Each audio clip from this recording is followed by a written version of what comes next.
Hello everyone, welcome back to Shah knowledge bank YouTube channel. स्वागत है आपका एक बार फिर से Shah knowledge bank YouTube channel पर। फ्री मॉक टेस्ट कर रहे थे हम लोग, दो ऑलरेडी हम लोग कवर कर चुके हैं आपके जूनियर असिस्टेंट के एग्जाम के लिए, जो आपका Jammu and Kashmir and Ladakh high court के लिए रहने वाली है पोस्ट। 207 आपकी टोटल पोस्ट है।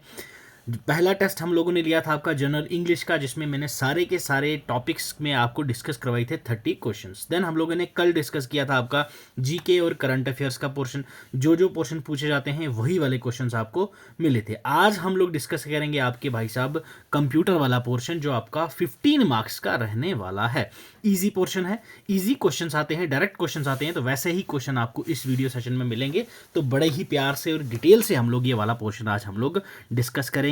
15 क्वेश्चन रहेंगे और साथ में डिटेल में डिस्कस करके आपके ये 60 जो पॉइंट्स हैं आपको वो मैं हल करवा दूं। मतलब 60 क्वेश्चंस का जो है डेटा आप लोग यहां से कंज्यूम करके जाओगे। ठीक है, तो टारगेट आपका ये रहना चाहिए कि भाई साहब 15 में से 15 तो आपको लेने ही लेने हैं कंप्यूटर वाले पोर्शन में, क्योंकि ये ईजी वाला पोर्शन होता है।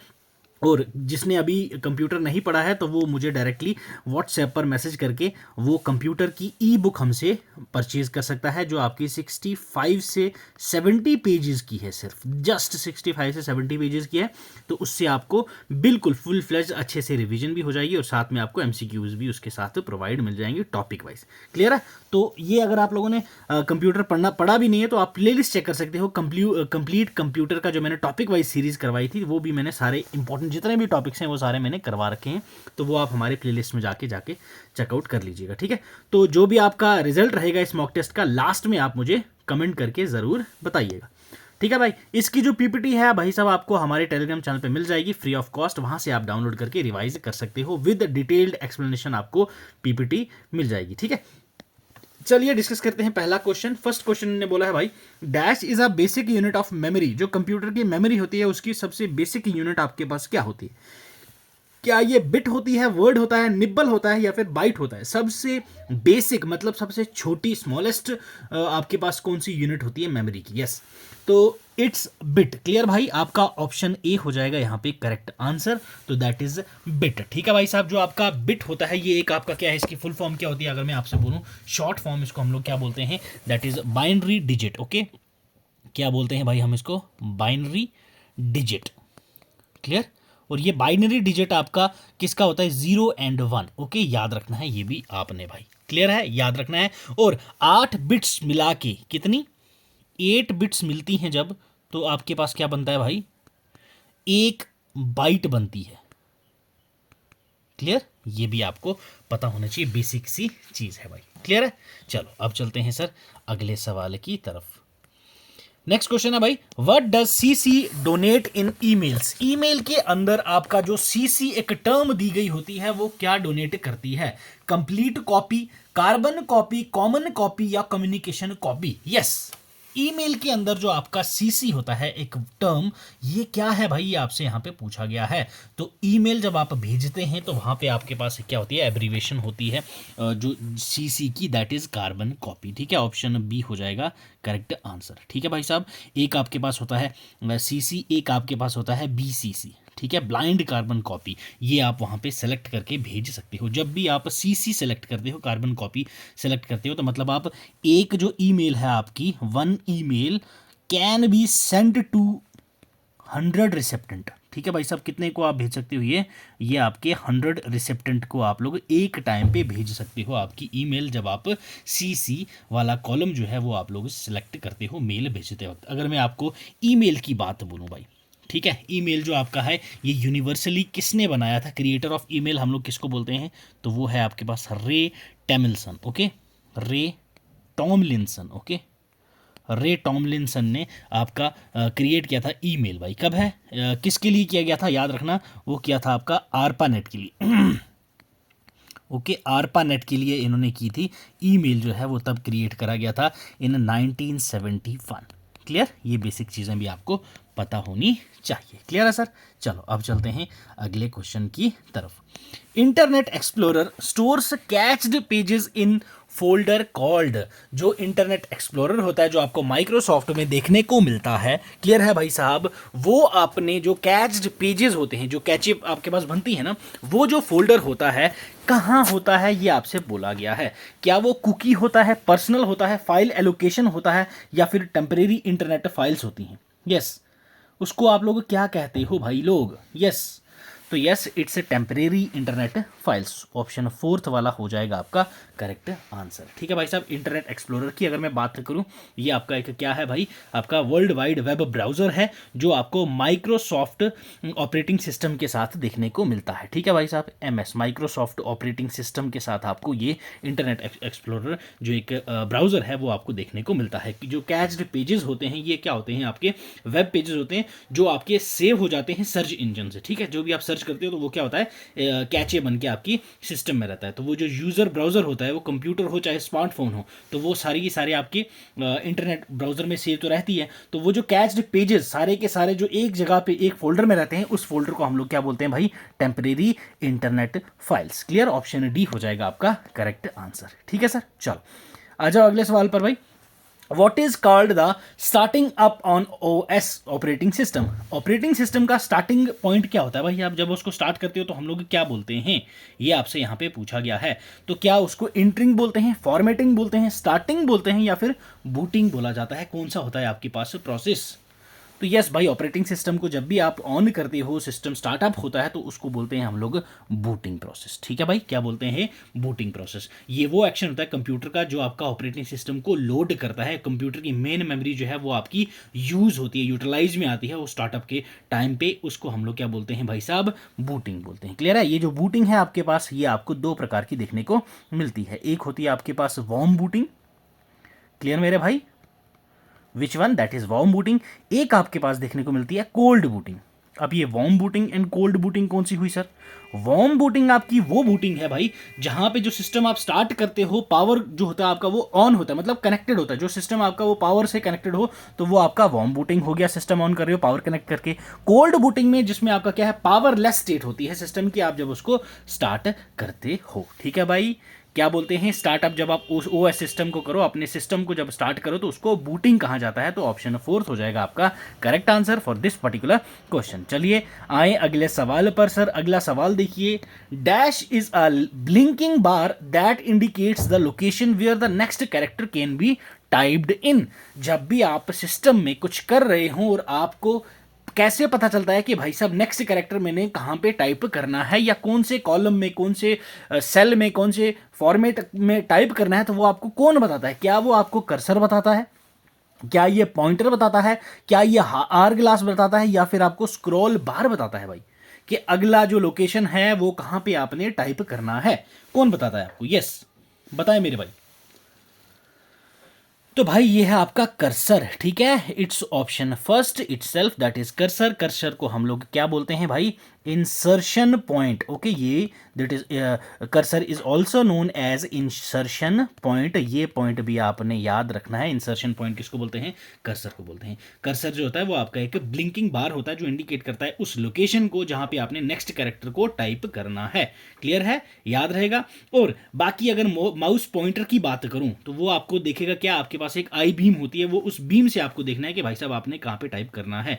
आप एक बार टाइप करना शुरू कर गए तो आपकी जो ब्लिंकिंग इंसर्शन पॉइंट है वो आपको इंडिकेट करता रहेगा कि भाई साहब नेक्स्ट वर्ड आपका कहां पे टाइप होगा, तो दैट इज कर्सर। क्लियर है, याद रखना है आपने, दैट इज योर कर्सर। चलिए अब चलते हैं सर अगले सवाल की तरफ। नेक्स्ट क्वेश्चन क्या पूछा गया आपसे भाई, by default the cell content alignment is. By default जो आपके सेल का कंटेंट होता है वो अलाइनमेंट कैसी होती है, ये आपसे पूछी गई है। क्या वो लेफ्ट अलाइंड होते हैं already?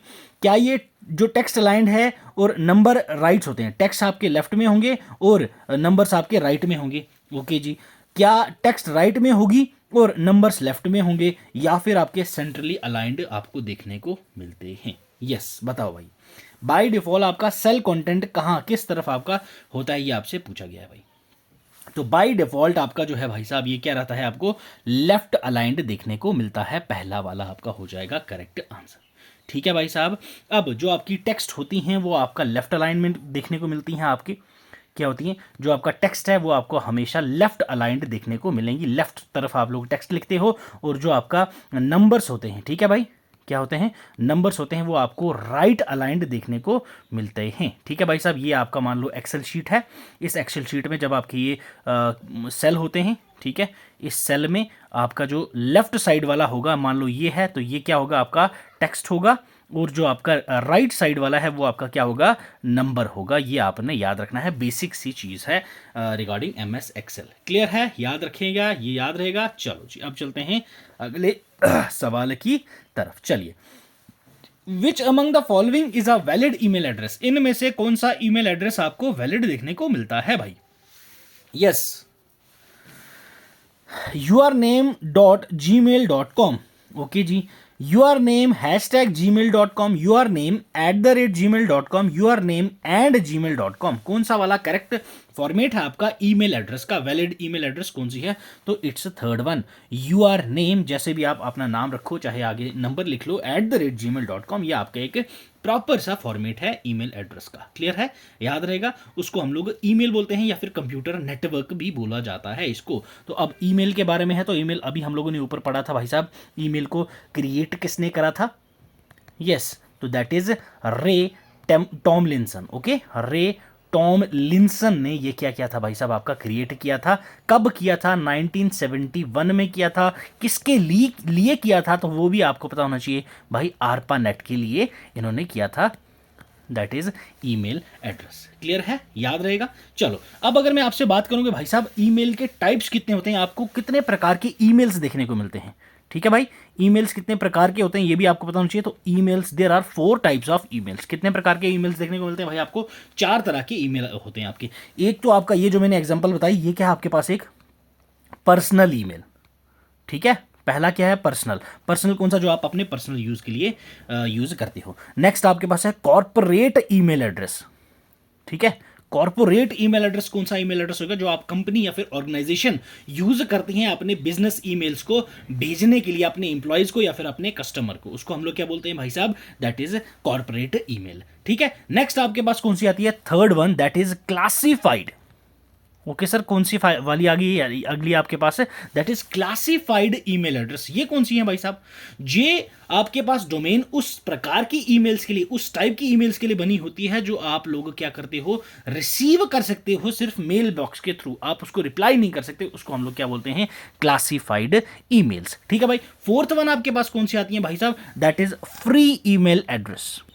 Okay, free email address. ये डोमेन्स वो होते हैं जो आपके हेल्प के लिए अवेलेबल होते हैं, जैसे ईमेल सर्विस प्रोवाइडर होते हैं। मेल करो, आपको वो जो आपका कोई भी इशू हो तो वो आपको रिप्लाई कर देंगे। उसको हम लोग बोलते हैं फ्री ईमेल एड्रेस, मतलब जो आपकी असिस्टेंस के लिए अवेलेबल की जाती हो। ठीक है भाई, ये था बेसिक थोड़ा बहुत अबाउट ईमेल्स। चलो, अगला सवाल आ जाओ भाई साहब। Again, the basic input output system, BIOS जिसको आप लोग बोलते हैं BIOS, okay, is stored in, जो बेसिक इनपुट आउटपुट सिस्टम होता है वो कहां पे स्टोर होता है? ये आपसे यहां पे बोला गया है। क्या ये रैम में होता है, रोम में होता है, या फिर ALU में होता है, या पेरिफेरल डिवाइसेस में होता है? पेरिफेरल डिवाइसेस कौन सी होती हैं? जैसे आपके पेन ड्राइव्स हो गए, उन सभी को हम लोग पेरिफेरल डिवाइसेस कहते हैं। रैम एंड रोम आपको अच्छे से पता है। और ALU की बात करूं मैं, तो आपके पास अरिथमेटिक लॉजिक यूनिट जो होता है, ये आपका क्या है? प्रोसेसिंग यूनिट होता है आपका CPU का। ठीक है, ये स्टोरेज डिवाइस है ही नहीं, तो ये तो आपका आंसर ही नहीं होगा। तो ये आपका कैलकुलेशन और लॉजिकल ऑपरेशंस को परफॉर्म करता है, डेटा की ये कोई स्टोर नहीं करता भाई।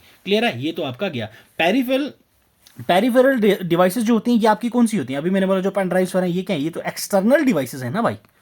ठीक है, तो सिस्टम को एक्सटर्नली कैसे करेंगे? ये प्रिंटर आ गए, ड्राइव्स आ गई आपकी, ठीक है, तो वो सब है, ये तो कनेक्टेड ही नहीं है इनसे कुछ। तो ये इनमें से कोई भी डिवाइस आपका बायोस वाला काम नहीं करता, तो ये भी आपका नहीं हो। अब आपके पास बचे दो ही, एक है आपके पास रैम, दूसरा है आपके पास रोम। बात करूं आपके पास में भाई अगर रैम की, ठीक है, तो रैम क्या है आपके पास? Random access memory. तो ये जो है डेटा को स्टोर करता है किस बेसिस पे भाई? टेम्परेरी बेसिस पे।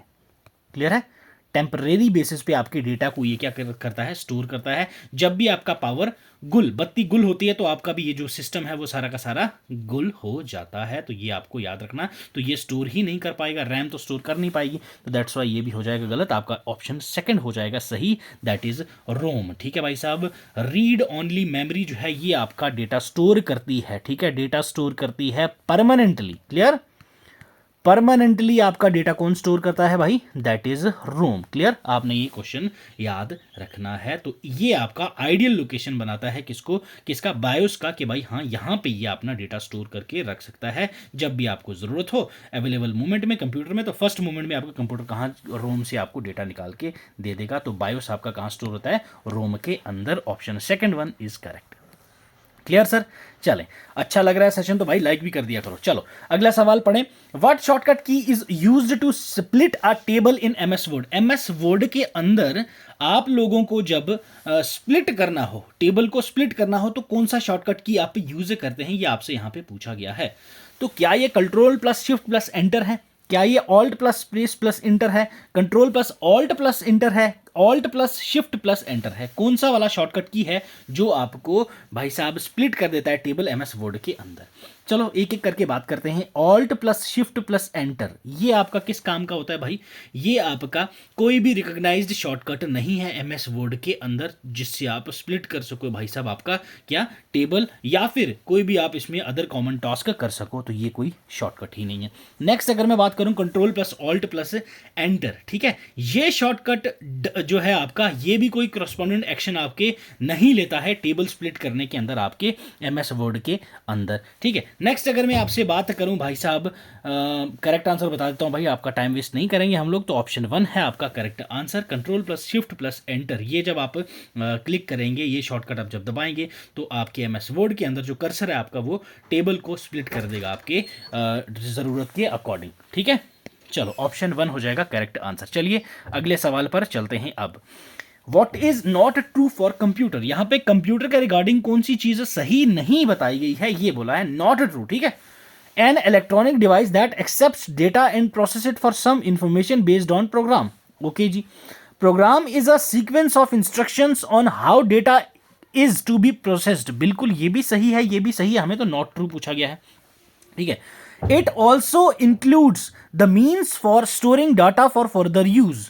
तो बिल्कुल सर ये भी स्टोरिंग डाटा करता है आगे की यूज के लिए। तो मतलब ऑल आर ट्रू, तो बिल्कुल सही बात है, सभी के सभी सही हैं, गलत तो कोई है ही नहीं यहाँ पे। तो ऑप्शन फोर्थ हो जाएगा आपका करेक्ट आंसर। ठीक है भाई साहब, अब कंप्यूटर की थोड़ी सी बात करें हम लोग। तो कंप्यूटर आपके पास क्या है? एक इलेक्ट्रॉनिक डिवाइस है जो आपके डेटा को रिसीव करती है, प्रोसेस करती है और मीनिंगफुल आउटपुट आपको जनरेट करके देता है। ठीक है, कंप्यूटर की जनरेशन टोटल कितनी है भाई साहब आपके पास? That is 5 generation. ओके, याद रखना है, टिल डेट तक, आज तक आपके पास कितनी है? 5 जनरेशन है। सेकंड जनरेशन जो कंप्यूटर था वो आपका 59 से 65 तक रहा। ठीक है, और सेकंड जनरेशन कंप्यूटर में आपके पास क्या यूज होता था? ट्रांजिस्टर्स यूज होते थे एज अ स्विचिंग डिवाइस। ये भी आपने याद रखनी है, basic information regarding computer. Clear sir? चलो आ जाओ अगले सवाल पर भाई। Dash memory can be erased by electric charge and reprogrammed. Yes, ये मेमोरी जो है आपकी इलेक्ट्रिक चार्ज से आप क्या कर सकते हो? इरेज कर सकते हो और उसको रीप्रोग्राम भी दोबारा कर सकते हो। एम रोम, ईईपी रोम, रोम या फिर P ROM? Yes, which one is correct? बताओ मेरे भाई, कौन सा वाला है यहां पे आपके पास करेक्ट वाला? यस, कौन सी मेमोरी है? तो यस, इट्स ईईपी रोम। ठीक है, electrically erasable programmable read only memory. Option second जो है आपके पास ये हो जाएगा करेक्ट आंसर। ये रीड ऑनली मेमोरी होती है जो इरेज भी हो जाती है और रीप्रोग्राम भी आप लोग दोबारा से कर सकते हो। User modifiable read only memory होती है जो आप इरेज तो कर सकते हो, बाद में इसको रीप्रोग्राम भी कर सकते हो राइट ऑफ करके। रिपीटेडली आप इस एप्लीकेशन को through the normal electrical voltage से आप इसको ईजिली कर सकते हो। ठीक है भाई, ईईपी रोम आपका हो जाएगा करेक्ट आंसर। देन बात करें एम रोम की। M ROM stands for yes mask read only memory. ठीक है, मास्क एम एक्रोनिम है जो आपका इसका, मास्क रीड ऑनली मेमोरी। ये आपका प्रोड्यूस किया जाता है अरेंज करने के लिए ट्रांजिस्टर्स को, किससे? जब आपके सेमीकंडक्टर से पहले की बात थी तब एम रोम, मास्क रोम को हम लोग यूज करते थे। ठीक है, नेक्स्ट बात करूं आपसे रोम की, तो ये आपको पता ही है भाई, रीड ऑनली मेमोरी। ये अलाउ करता है आपकी इंफॉर्मेशन को, बट ये रीराइट नहीं कर सकता है इंफॉर्मेशन को दोबारा से। ठीक है भाई, ये इंफॉर्मेशन को स्टोर करता है परमानेंटली और ये नॉन इरेजेबल होता है आपका रोम। क्लियर? नेक्स्ट आपके पास है भाई पी रोम। अब पी रोम क्या चीज है भाई? आप ये प्रोग्रामेबल रीड ऑनली मेमोरी। ठीक है भाई साहब, ईईपी रोम क्या था आपके पास? इलेक्ट्रिकली, ठीक है भाई साहब, क्या था आपके पास? ईईपी रोम जो हमारा आंसर था correct, electrically erasable program read only memory, तो अब नीचे वाला आपके पास पी रोम ही है, तो that is programmable read only memory. ये आपका यूजर्स के द्वारा एक ही बार मॉडिफाई किया जा सकता है। कितनी बार? एक ही बार आप इसको मॉडिफाई कर सकते हो, दैट इज पी रोम को। क्लियर है सर? चलें अब चलते हैं अगले सवाल की तरफ। Which of the following is a flash memory storage device that can be plugged into a USB port? इनमें से कौन सा फ्लैश मेमोरी स्टोरेज डिवाइस है जो आप यूएसबी पोर्ट में प्लग इन कर सकते हो? USB snap drive, USB flash drive, USB memory maker drive, या फिर इनमें से कोई भी नहीं? तो कौन सी वाली ड्राइव है, आप लोग मुझे बताइए इसका आंसर। यस, तो USB flash drive, it's option second one. Clear है sir? USB flash drive. USB flash drive आपके पास क्या होती है? एक फ्लैश मेमोरी स्टोरेज डिवाइस है जो आप प्लग इन करते हो यूएसबी पोर्ट से, और ये जो डिवाइस है आपका डेटा को स्टोर करता है, ट्रांसफर करता है बिटवीन कंप्यूटर और अदर डिवाइसेस। जैसे आपका फ़ोन हो गया, ठीक है, उसमें आप ट्रांसफर कर सकते हो, आपकी हार्ड ड्राइव होगी, आपकी पेन ड्राइव होगी, ये सभी चीज़ें आपको यहाँ देखने को मिलती है। जो आपकी फ्लैश ड्राइव होती है इसमें आपको जंप ड्राइव देखने को मिलेगा। क्लियर है sir? Which one? That is jump drive आपको यहाँ पे देखने को मिलता है, थंब ड्राइव आपको यहाँ पे देखने को मिलता है। क्लियर? देन उसके बाद आपके पास यहाँ पे पेन ड्राइव आपको यहाँ देखने को मिलते हैं। These all drives are a part of USB flash drive. Clear है सर? अब pen drive essentially just a specific type of flash drive होती है, आपको ये चीज़ पता है। बट पेन ड्राइव क्या है? एक पोर्टेबल शॉर्टेज स्टोरेज डिवाइस है जो आपकी फ्लैश मेमोरी के द्वारा यूज़ किया जाता है डेटा को स्टोर करने में। फ्लैश ड्राइव जो आपके ब्रॉडर टर्म में हम लोग देखें तो ये इनकम्प्रेस करती है डिवाइस जो आपकी फ्लैश मेमोरी होती है। ये दोनों चीज़ों को आपको डिफरेंस पता होना चाहिए। तो यूएसबी फ्लैश ड्राइव ही आपकी वो फ्लैश मेमोरी डिवाइस है जो आप यूएसबी पोर्ट से आपके स्टोरेज डिवाइस से कनेक्ट करके डेटा इधर उधर कर सकते हो भाई। क्लियर है? चलो, What will happen when you press the Control plus A की combination on a Word document? MS Word में आप लोग जब Control plus A की combination दबाओगे तो वहां पे क्या आपको देखने को मिलेगा? क्या वो कट हो जाता है, डिलीट सभी हो जाता है, डिलीट ऑल सेलेक्ट होगा, सेलेक्ट ऑल हो जाएगा, या कॉपी हो जाएगा? क्या होगा भाई? यस, बोलो मेरे भाई, क्या होने वाला है? जब आप कंट्रोल प्लस ए दबाएंगे तो वहां पे आपके पास सेलेक्ट ऑल हो जाता है। क्लियर है? एमएस वर्ड के अंदर जब भी आप कंट्रोल और ए की दबाओगे तो आपके पास सेलेक्ट ऑल हो जाता है। सेलेक्ट ऑल कीबोर्ड शॉर्टकट है ये आपका एक, ठीक है, जिसमें आपका टेक्स्ट, इमेजेस, एलिमेंट्स जितने भी आपकी उस विंडो पेज पर है वो सारी की सारी आपको यहाँ पे सेलेक्ट ऑल एक्शन परफॉर्म करने को देखने को मिलता है। तो ऑप्शन थर्ड हो जाएगा आपका correct answer this particular question भाई। क्लियर? चलो आ जाओ अगले सवाल पर। Which of the following is a shortcut key to insert a new slide between the current PowerPoint presentation? Presentation आप चला रहे हो तो उसमें आपको न्यू स्लाइड ऐड करनी है, ठीक है भाई साहब। जो करंट पावर पॉइंट प्रेजेंटेशन के दौरान पे आप जो करंट खुली है उससे आपको एक नई ऐड करनी है उसी के अंदर, तो आप लोग क्या शॉर्टकट की यूज करेंगे? कंट्रोल एन, कंट्रोल के, कंट्रोल एम, या फिर कंट्रोल ओ? यस, तो ये जो आप लोग शॉर्टकट की यूज़ करते हो किसके लिए भाई साहब? न्यू स्लाइड ऐड करने के लिए करंट स्लाइड्स के अंदर ही पावर पॉइंट में, तो that is current control plus M, याद रखना है आपने। अब अगर कंट्रोल प्लस एन की बात करूं मैं आपसे, तो ये आपके पास क्या कर देता है भाई साहब? न्यू स्लाइड नहीं देता है, ये आपको न्यू प्रेजेंटेशन ही दे देता है। ठीक है, ये आपको क्या करेगा? न्यू प्रेजेंटेशन दे देता है भाई साहब, न्यू स्लाइड ऐड नहीं करता है। कंट्रोल प्लस एन, ये आपका भाई साहब कंट्रोल प्लस ओ की बात करूं अगर मैं, कंट्रोल प्लस ओ आपके पास क्या करेगा? यहाँ पे आपके पास फाइल मेन्यू ओपन कर देता है। ठीक है, फाइल मेन्यू ओपन करेगा, ये भी आपको स्लाइड नहीं देता है। ठीक है, नेक्स्ट अगर कंट्रोल के की बात करूं मैं आपसे, तो ये आपके पास भाई साहब हाइपर लिंक इंसर्ट करने का ऑप्शन दे देता है।